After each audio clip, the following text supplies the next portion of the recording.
sekuti yakuziva moto unopisa iwoyo.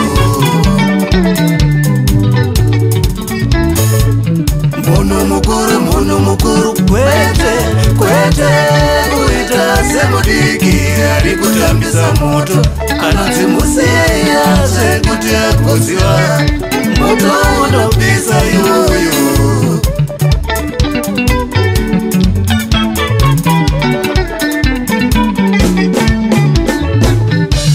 Mukuru nguva iyoyo yakapera kare, vave kuziva chakanaka zvachakanakira, vave kuziva chakaipa zvachakaipira.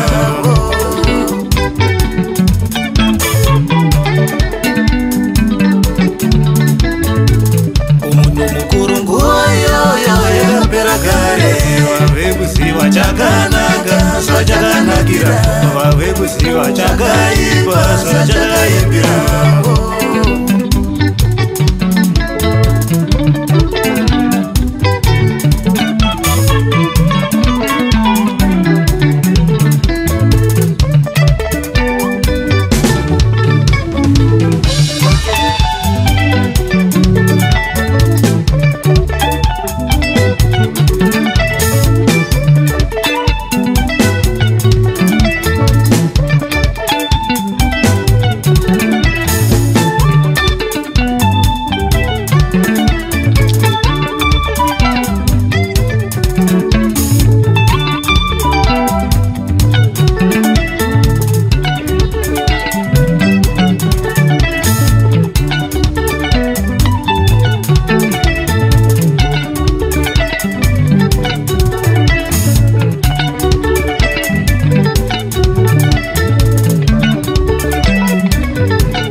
Vazhinji vari kuita chakaipa, varume vakabatwa wasasori kusaziva.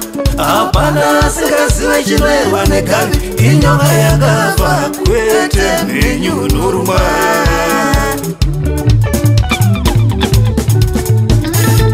Vazhinji vari kuita zvakaipa, vanamaiwe vakabatwa wasasori kusaziva.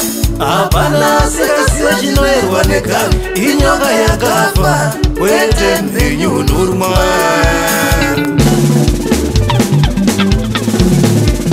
Hapana asingazive ukaba ukabatwa, chero zvibawe sei pachokwadi ijeiro.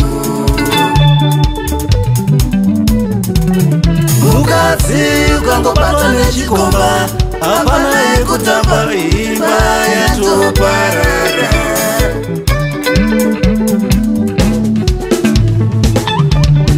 Vanhu vakawanda vari kusungirwa kupara mhosva, vamwe vari kudzipara mhosva kwete nekusaziva mupfungwa, kufunga wabatwe.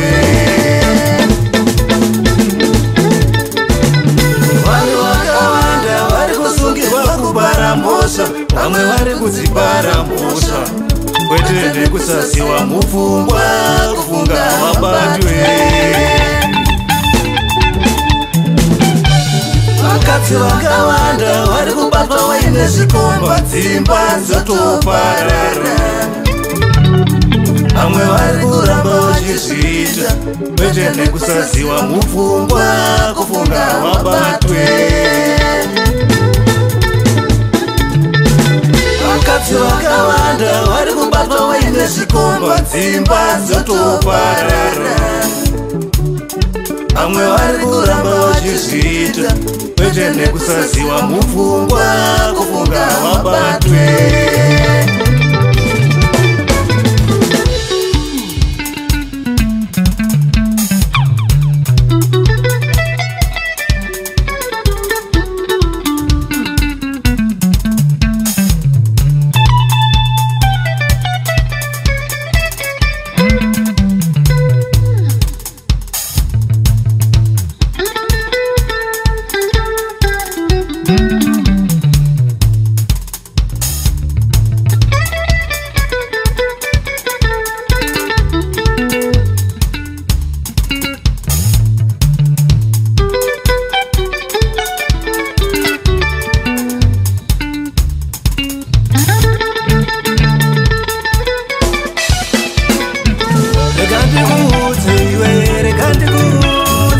Kana uri mumwe wevari kuzviita rina manyanga ari kutirwe inguva uchabatwa chete uchabatwa chete uchabatwa chete uchabatwa chete uchabatwa chete.